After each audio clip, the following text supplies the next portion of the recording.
I'm asking Ian about locals here in Malaysia. What do you think about tourism and people living here internationally?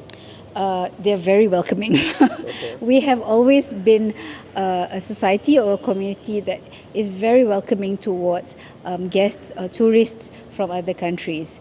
I think it is in our nature and to be very welcoming, to come for others to come and work here because it's all about contributing towards the economy. I would say a few decades ago when we were still very much a developing country, even more so.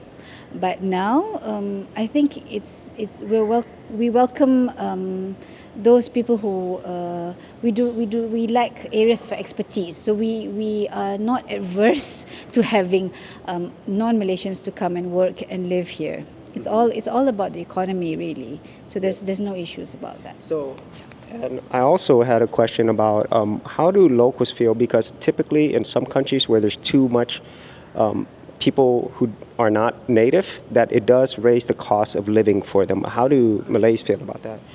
At the moment, it's not such an issue because here it's the urban areas are not very many.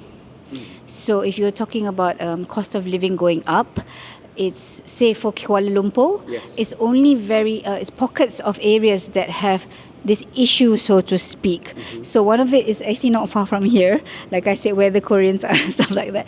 But it's really because everybody's quite contained in their own bubble, so it doesn't really affect everybody else, so to speak. Okay. It's not a big issue. I can understand where this question comes from. I mean, Yes. I know Barcelona, they're not, and some parts of Italy, if I'm not mistaken. Or now, even Indonesia, or that's even nearby. Indonesia. Yeah. Correct. But it's not so much an issue at the moment. Okay. Yeah. Thank you so much for answering that.